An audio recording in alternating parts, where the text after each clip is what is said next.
नमस्कार दोस्तों, जयवाल पॉइंट के यूट्यूब चैनल में आप सभी का स्वागत है। देखिए फ्रेंड्स, आज की इस वीडियो में बात करेंगे आरआरबी टेक्नीशियन के रिगार्डिंग। आरआरबी टेक्नीशियन का रिजल्ट अभी आया था और काफ़ी लोगों का सिलेक्शन हुआ है। काफ़ी ऐसे हैं जो कहीं ना कहीं थोड़ी बहुत चूक उनकी रह चुकी है, 1 नंबर से आधे नंबर से पॉइंटों में या 2-3 मार्क्स से। तो उन लोगों के लिए क्या आगे प्रोसेस चलेगा, वेटिंग लिस्ट वगैरह क्या है, उस चीज़ के बारे में इस वीडियो के माध्यम से आप लोगों को बताने वाले हैं। चैनल पर नहीं है तो चैनल को सब्सक्राइब जरूर कर दीजिएगा। देखिए दोस्तों, टेक्नीशियन में जिन लोगों को सिलेक्शन हुआ है उनको कॉन्ग्रेचुलेसन, और काफ़ी सारे स्टूडेंट्स ऐसे हैं जिनका सिलेक्शन हुआ है। काफ़ी कमेंट भी आए, मैंने इससे पहले जो वीडियोस बनाई थी, और टेलीग्राम वगैरह पे भी काफ़ी लोगों ने बताया है जिन लोगों का सिलेक्शन हुआ है। तो अब कितने मार्क्स कट ऑफ घटेगी, देखिए इसके बारे में अगर दोस्तों हम चर्चा करें, कितने नंबर तक कट ऑफ घटनी चाहिए, वो डिपेंड करता है वैकेंसी पर।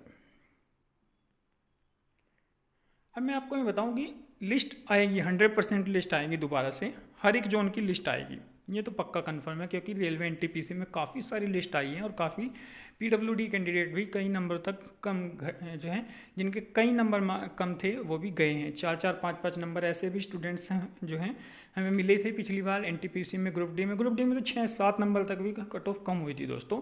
तो 4-5 नंबर तक भी कट ऑफ कम हुई थी। हालांकि इसमें 4-5 नंबर ना कम ना हो, क्योंकि इसमें वैकेंसीज ज़्यादा थी, इसमें वैकेंसीज कम है। और वैकेंसीज भी कम, कहीं ज़्यादा है कहीं कम है। दो चीज़ें हैं, एक तो आईटीआई और एक पीसीएम पे वैकेंसीज थी।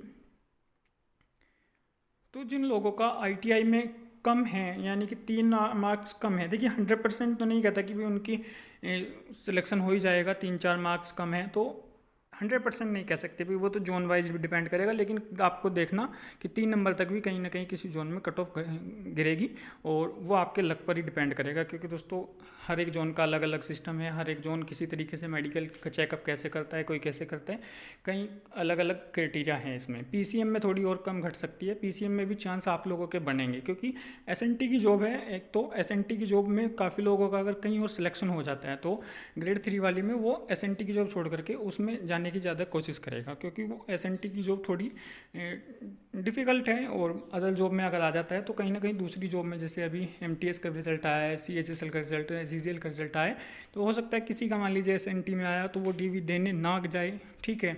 दूसरा, किसी ने अपनी जो कैटेगरी है हैंडीकैप कैटेगरी वो फिल कर दिया। आप एक चीज़ देखिएगा, जब आप नोटिफिकेशन देखते हैं तो दोस्तों उस नोटिफिकेशन में आपको एक चीज़ मिलेगी स्पेशली हैंडीकैप कैटेगरी के लिए। उसमें क्या होता है ना, बैकलॉग।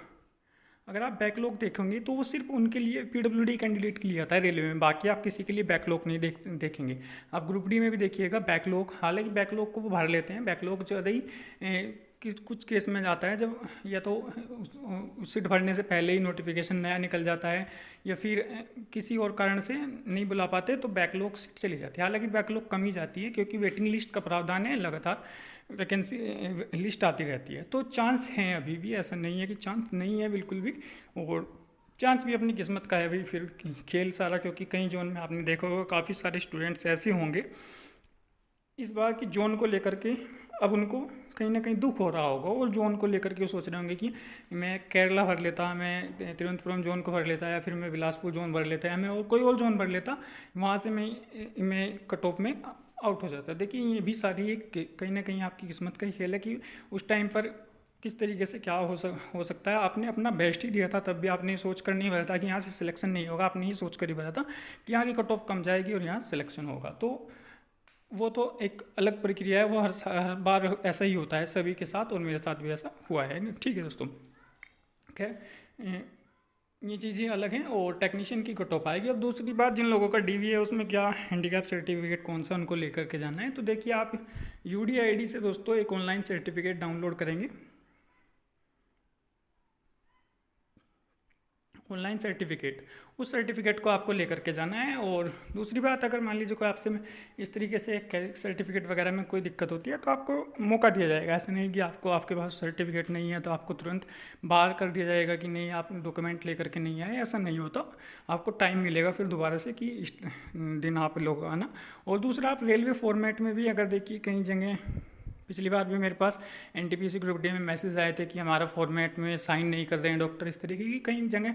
हर आदमी का अपना अपना नेचर होता है, कुछ ना कुछ गड़बड़ कर देते हैं। जो फॉर्मेट होता है अगर आप उसको भी बनवा लेंगे तो बेटर है, आप जाएं, फिर आपको कोई दिक्कत ना हो। क्योंकि हर एक आदमी का, वही मैं बता रहा हूँ, अलग अलग नेचर है। वो आपसे मांग सकता है कि फॉर्मेट में, इस फॉर्मेट में लेकर के आओ। हालांकि काफ़ी लोग ऑनलाइन सर्टिफिकेट को लेकर के गए थे और डीवी में उनको कोई दिक्कत नहीं आई थी, और वैसे भी हैं जो पिछली बार फॉर्मेट को लेकर के गए थे और उनको कोई भी दिक्कत नहीं आई थी। ठीक है दोस्तों, ऑनलाइन सर्टिफिकेट नहीं है तो आप फॉर्मेट बनवा लें, और जो पुराना आपके पास सर्टिफिकेट होगा ऑफलाइन वाला उसको लेकर के चले जाएँ। ऐसी कोई दिक्कत उसमें आपके सामने नहीं आएगी। अगर आपके पास ऑनलाइन सर्टिफिकेट है UDID वाला वो, और आपके पास फॉर्मेट वाला है, तो दोनों को आप लेकर के चले जाएं। ठीक है दोस्तों, और कोई अपडेट होगी वो आप लोगों को बता दिया जाएगा। बाकी आपकी जो भी उसमें डॉक्यूमेंट ज़रूरी हैं वो आप सब लेकर के जाना। फ़ोटो, 10th 12th की मार्कशीट और आधार कार्ड वगैरह, ये सब चीज़ें आप अपनी रेडी रखना, और जल्दी आप लोगों के सामने आपके मेल पर मैसेज आएगा। ठीक है दोस्तों, ऐसी कोई अब जिसमें सरकारी रिजल्ट पे या वेबसाइट पे DV वगैरह का कोई